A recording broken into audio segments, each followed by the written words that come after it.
अस्सलाम वालेकुम दोस्तों, मैं हूं अज़हर काज़मी और आप देख रहे हैं काज़मी अलीगाम। दोस्तों, आज की इस वीडियो में मैं CH341 प्रोग्रामर का एक नया सॉफ्टवेयर आपके सामने पेश करने जा रहा हूं। तो उसका जो प्रोसीजर है, कैसे उसको यूज़ करना है, कौन सा सॉफ्टवेयर है, कहां से डाउनलोड करना है, वो सारा कुछ मैं आपको बताता हूं। उससे पहले मैं कुछ डिटेल आपके साथ शेयर कर दूं। ये वाला जो प्रोग्रामर है, हमारे काफ़ी सारे दोस्त हैं, यूट्यूब फॉलोअर्स हैं, पर्सनल फ्रेंड्स हैं मेरे, जिन्होंने ये परचेज़ किया हुआ है। और ये प्रोग्रामर गया गुजरा नहीं है, ये प्रोग्रामर आपकी रिक्वायरमेंट पूरी करता है। और मैंने शुरू में रिकमेंड किया था, जो दोस्त बिगनर्स हैं और घर बैठ के काम करते हैं, रिसीवर वगैरह का सिर्फ काम कर रहे हैं, तो उनके लिए ये बेस्ट है। वैसे ये किसी भी चिप को प्रोग्राम कर सकता है। मसला ये है कि ये क्योंकि ओल्ड प्रोग्रामर है और इसका जो सॉफ्टवेयर है उसकी कोई अपडेट्स नहीं आती, तो इसमें ओल्ड फ्लैश आईसी जो हैं वो डेटाबेस में डाले गए हैं। न्यू फ्लैश आईसी इसमें ऐड नहीं है, इस वजह से कुछ दोस्तों को इसकी दुश्वारी होती है। लेकिन अगर आप दोस्त विन बॉन्ड की चिप यूज़ करेंगे तो ये विन बॉन्ड की चिप रीड राइट हो जाती है, उसमें कोई कंप्लेंट नहीं है। और 99% डिवाइसेस में एलसीडी एलईडी हो, रिसीवर हो, उसके अलावा आपके डीवीआरस हों, उनमें विन बॉन्ड चल जाती है। यानी 99% में विन बॉन्ड चल जाती है। बाकी कुछ दोस्तों के इसके बारे में सवाल होते हैं, बल्कि काफ़ी सारे के दोस्तों के कमेंट होते हैं। इस प्रोग्रामर की ऑलरेडी मैं काफ़ी सारी वीडियो शेयर कर चुका हूं और डिटेल से मैंने उन सब का प्रोसीजर, कैसे इसको यूज़ करना है, सॉकेट अडाप्टर कैसे लगाना है, चिप कैसे डिटेक्ट करवानी है, सारा कुछ बता चुका हूं। बहरहाल आज जो मैं सॉफ्टवेयर इसका शेयर करने जा रहा हूं आप दोस्तों के साथ, उसमें मज़ीद कुछ आसानियां हैं। उसमें डेटाबेस ज़्यादा है, फ्लैश आईसी की तादाद उसमें ज़्यादा है। तो ये आपको अगर आसान लगता है तो आप इसको भी इस्तेमाल करें। जो पहले वाले वेरिएंट दिए हुए हैं, अगर आपको वो अच्छे लगते हैं तो उसको भी इस्तेमाल करें, जैसा आपका दिल चाहे। तो इसमें मज़ीद थोड़ा सा दोबारा से मैं रिमाइंड करवाता चलूँ। यहाँ पे ये बना हुआ है कि 24x वाली चिप कैसे लगेगी, 25 वाली कैसे लगेगी। तो ये इसके यहाँ पे जो हैं सॉकेट दिया हुआ है, तो यहाँ पे आपने अडाप्टर लगाना होता है। और अडाप्टर आप देख लें, यूँ लगा लें आपकी मर्ज़ी है, यूँ लगा लें आपकी मर्ज़ी है। आपने जस्ट इसको फॉलो करना है कि इसकी 1 नंबर पिन कहाँ पे आ रही है और 8 नंबर कहाँ पे आ रही है, बस इतना सा मसला होता है। तो आपने घबराना नहीं है। इसको मैं इस तरह से लगा लूँ तो भी ठीक है, अगर मैं इसको इस तरह से लगा लूँ तो भी ठीक है। तो इसको मैं लगा लेता हूँ। 25 वाली मैंने सॉकेट में लगाया है इसको। और ये एक फ्लैश आईसी है मेरे पास, इसके ऊपर ये विन बॉन्ड की फ्लैश आईसी है 8 MB की। और इसके ऊपर आपको यहाँ कैमरे में तो शायद नज़र ना आए, इसके ऊपर लिखा हुआ है जी 25Q64 FVSIG FV। यानी इस जो लेटेस्ट प्रोग्रामर हैं वो तो ऑटो हैं, जो ये प्रोग्रामर हैं इनमें चिप को डिटेक्ट करवाना पड़ता है। और लास्ट सॉफ्टवेयर मैंने जो पेश किया था उसमें चिप वगैरह का नाम वगैरह नहीं आता, चिप आईडी नहीं आती, उसमें जस्ट यही होता है डिटेक्ट हुई है या नहीं हुई। तो इसमें जो है चिप डिटेक्ट होगी तो आपके सामने होगा, मैं आपको दिखाता हूँ। इसको हमने देख लेना है कि 1 नंबर हमारी कहाँ पे थी, तो वैसे ही हमने फ्लैश आईसी को इस पे लगा देना है। ठीक हो गया जी। इसके बाद हमने इसको कंप्यूटर के साथ कनेक्ट कर लेना है। और इसके ऊपर पहले भी मैं बता चुका हूँ, एक साइड पे पावर की इंडिकेशन है, एलईडी लगी हुई है, ये रेड कलर की है। दूसरी साइड पे रन की एलईडी लगी हुई है, रन लिखा हुआ है साथ। ये ग्रीन कलर की भी हो सकती है, ऑरेंज कलर की भी हो सकती है। जब ये प्रोग्रामर रीड या राइट करेगा या इरेज करेगा तो उस वक्त ये एलईडी ग्लो करेगी। फिजिकली आप इसको देख सकते हैं। इरेज में अक्सर कभी कभार कोई प्रॉब्लम होता है, वो मैं आपको क्लियर कर देता हूँ। दूसरा, कुछ दोस्तों को ये प्रोग्रामर नहीं मिल रहा था, उनको वेबसाइट एक मैंने शेयर की थी, वहाँ से रिस्पांस नहीं मिल रहा था। तो एक और हमारे ट्रस्टेड फ्रेंड हैं, हमारे ही इलाके के हैं, उनके पास भी ये होते हैं। अगर किसी को चाहिए तो मैं डिस्क्रिप्शन में उनका नंबर दे दूँगा, आप वहाँ से भी घर बैठे मंगवा सकते हैं। तो जो बिगिनर्स हैं हमारे दोस्त, उनके लिए प्रोग्रामर बेस्ट फिट है। इस पे प्रैक्टिस करें, ज़्यादा खर्चा ना करें। जो हमारे दोस्त कुछ एडवांस हो चुके हैं और इसकी प्रैक्टिस भी उन्होंने कर ली है, उनके पास काम ज़्यादा आ रहा है, अब रिसीवर्स हों या एलसीडी एलईडी हों, तो उनके लिए फिर फर्दर मैं आगे आने वाली नेक्स्ट वीडियो में आपको बताऊंगा कि कौन सा प्रोग्रामर लेना है ताकि जो है आप आसानी से काम कर सकें। तो अब चलते हैं अपने पीसी पे और सॉफ्टवेयर के मुतालिक मैं आपको डिटेल से बता देता हूँ। जी दोस्तों, मैं लैपटॉप पे पहुंच चुका हूँ और सबसे पहले मैं आपको बता दूं कि जो सॉफ्टवेयर आपने डाउनलोड करना है वो AS प्रोग्रामर के नाम से है और जिप फॉर्मेट में है। ये जिप किया हुआ है, आप इसको अनजिप करेंगे तो फिर ही ये मैं आपको बता देता हूँ कि अनजिप कैसे करना है आपने, क्योंकि अक्सर दोस्त फिर मुझसे यही सवाल कर रहे होते हैं कि जो है हमसे वो सॉफ्टवेयर चल नहीं रहा या हमसे अनजिप नहीं हो रहा। तो ये जिप वाला सॉफ्टवेयर है। जिप वाला सॉफ्टवेयर आप इसके लिए WinRAR आपके पास सॉफ्टवेयर करना लाजमी है। WinRAR आपके अगर पीसी में पहले से है तो आपने जस्ट इसको राइट क्लिक करना है और एक्सट्रैक्ट करना है, एक्सट्रैक्ट हेयर कर लें। अगर इससे कोई मसला आ रहा है तो 7-zip आपके पास होना चाहिए, उससे भी आप एक्सट्रैक्ट हेयर कर लेंगे तो ये आपकी जो है फोल्डर ओपन हो जाएगा। ये जिप किया हुआ फोल्डर है, ये ओपन हो जाएगा तो इसके अंदर से ये काफी सारे फोल्डर फाइल्स, इसके CA341 के ड्राइवर्स, फ्लैश आईसी की डायग्राम्स, ये सारा कुछ इसके अंदर ही है। तो अब हमने करना क्या है जी, प्रोग्रामर को जो है मैं कनेक्ट कर लेता हूं अपने पीसी के साथ। ये कर लिया जी। उसके बाद क्या करना है, ये AS प्रोग्रामर की एग्जी फाइल है, इंटरफेस है, इसको मैंने डबल क्लिक करना है और ये इसका जो इंटरफेस है ये ओपन हो जाता है। ठीक है जनाब। अब सबसे पहले हमने करना क्या, ये जो सॉफ्टवेयर है AS प्रोग्रामर वाला, ये मल्टीपल डिवाइसेस को सपोर्ट करता है। तो यहाँ पे अगर देखें तो इसके ऊपर जो है ये हार्डवेयर लिखा हुआ है, ये इसके ऊपर जो है हार्डवेयर लिखा हुआ है यहाँ पे। तो इस पे सबसे पहले इस हार्डवेयर पे जाएंगे तो यहाँ पे USB ASP लिखा हुआ है, तो हमने यहाँ पे CA341A को सिलेक्ट कर लेना है। ठीक है जनाब, ये अब हमारा प्रोग्रामर सिलेक्ट हो गया। उसके बाद यहाँ पे एक आपको इंफॉर्मेशन देता चलूं कि ये प्रोग्रामर विंडोज 7, विंडोज 10 पे ऑटो है। विंडोज 7, विंडोज 8, विंडोज 10 ये इस पे ऑटो है, इस पे ड्राइवर करने की जरूरत नहीं होती। अगर आप दोस्तों का कभी कोई डिटेक्शन का प्रॉब्लम आता है तो आप डिवाइस मैनेजर में देख लीजिएगा, किसी की विंडो ओल्ड होती है, सर्विस पैक 1 होती है, मे भी उसमें प्रॉब्लम हो, तो यहाँ पे ड्राइवर दिए गए हैं।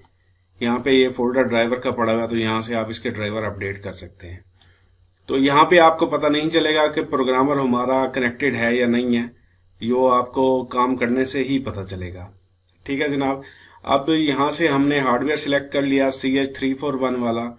उसके बाद हमने करना क्या है कि अगर हमने इसमें फ्लैश आईसी लगाई हुई है तो सबसे पहले यहाँ पे, क्योंकि यहाँ पे रिटर्न नहीं है, मेन्यू वगैरह ऊपर है, नीचे सिर्फ सिंबल्स बने हुए हैं, तो ये एक क्वेश्चन मार्क बना हुआ है, सवालिया निशान बना हुआ है, ये इसका जो है रीड आईडी है। यानी जब वहां हम पुराने सॉफ्टवेयर में हम डिटेक्ट किया करते थे, यहाँ पे हमने इसको रीड पे क्लिक करना है।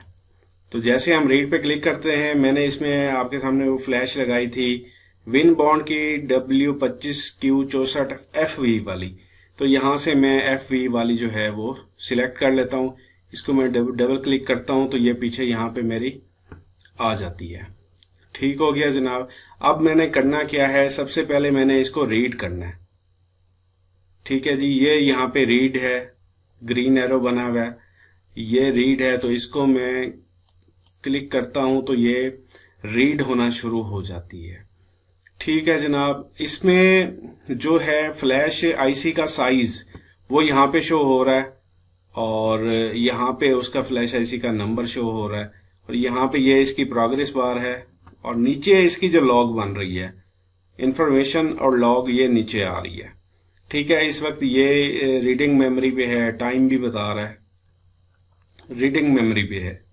तो यहीं पे ये सारी कमांड्स जो हम देते जाएंगे, यहीं पे हमें इंफॉर्मेशन देता जाएगा इस पे वो पॉपअप खुल के नहीं आएगा जो बाकी पिछले सॉफ्टवेयर में एक पॉपअप विंडो सी आ जाती थी, मैसेज आ जाता था कि आपकी चिप रीड हो रही है, रीड हो चुकी है, ब्लैंक है, जो भी है वो यहाँ पे नहीं आएगा।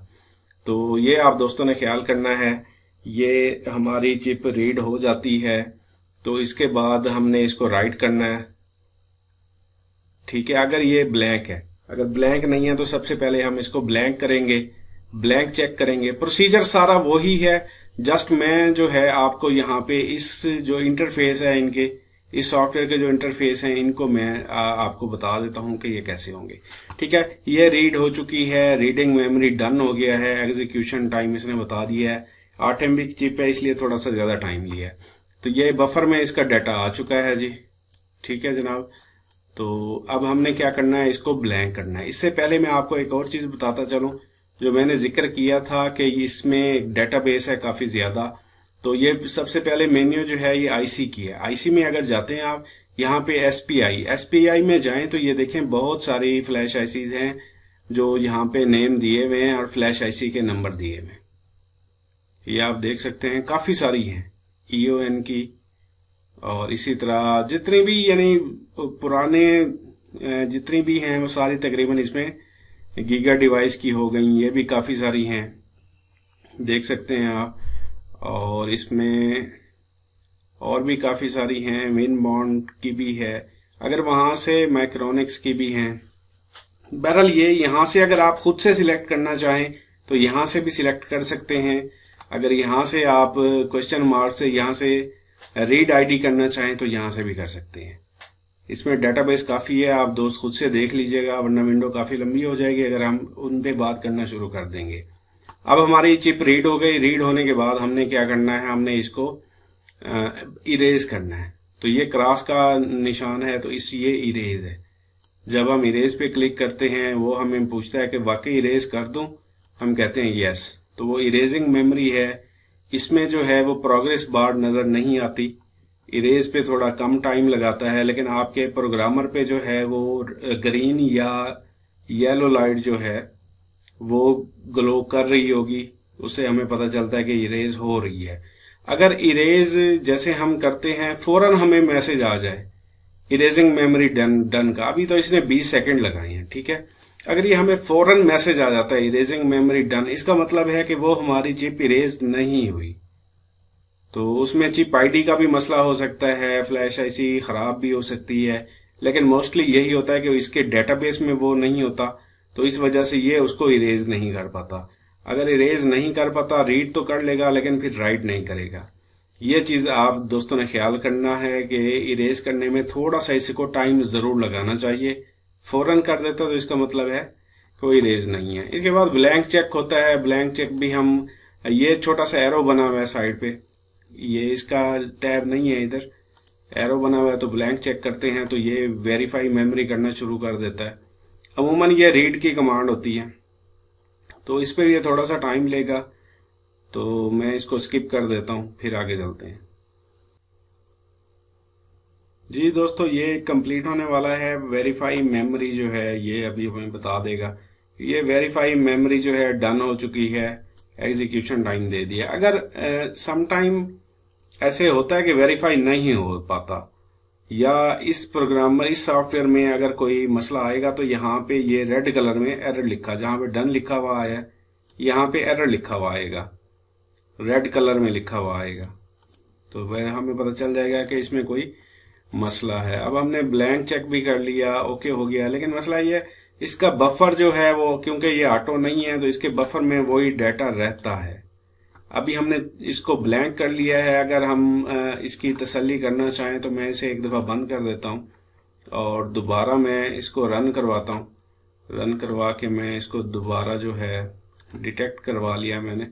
दोबारा से अगर मैं इसको रीड करता हूं, अब हम देख लेते हैं कि ये एम्प्टी हुई है या नहीं हुई।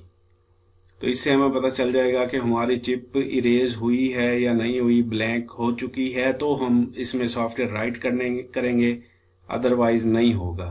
तो इसको भी मैं थोड़ा सा स्किप करता हूं, फिर आगे चलते हैं।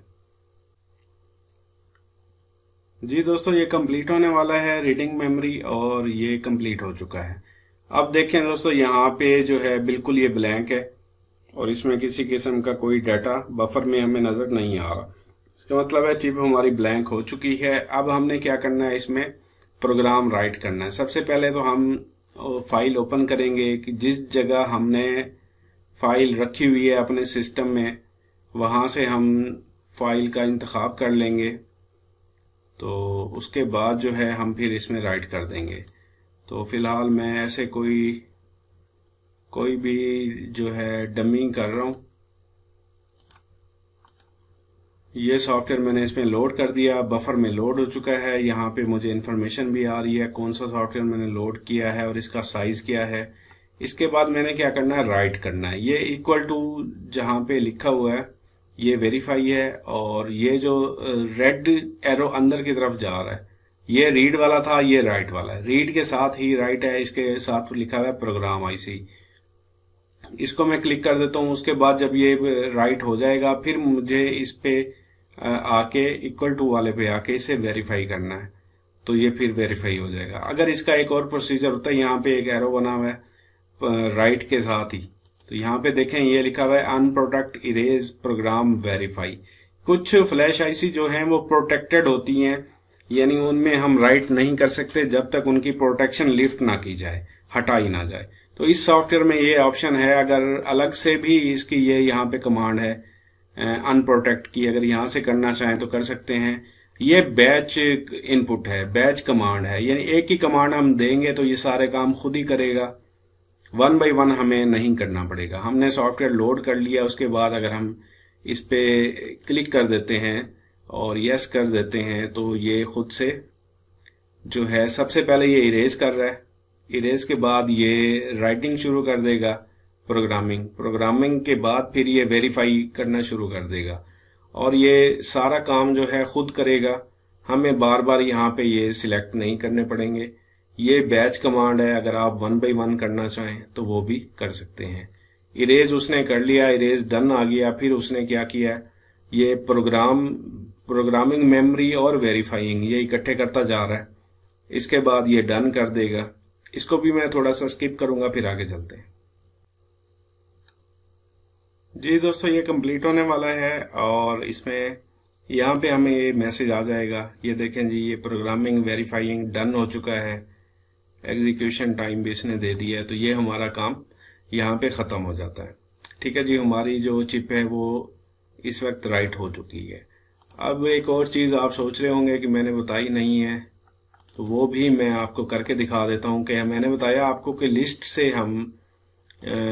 से हम आईसी सिलेक्ट करेंगे। तो यही आईसी जो मैंने इस वक्त लगाई हुई है ये विनबॉन्ड की आईसी है। तो मैं डब्ल्यू पे चला जाता हूँ, क्योंकि बहुत लंबी लिस्ट है ये डब्ल्यू पे मैं पहुँच गया। तो ये वाली जो मेरी आईसी थी FV है, 64 FV है। तो इसको मुझे पहले लिस्ट में से सर्च करना पड़ेगा। बहरहाल आप दोस्तों ने सर्च कर लेना है, और सर्च करने के बाद यहाँ पे आपने जस्ट क्लिक करना है, तो ये यहाँ पे सिलेक्ट हो जाएगी आपकी। उसके बाद आपने रीड राइट शुरू कर देना है।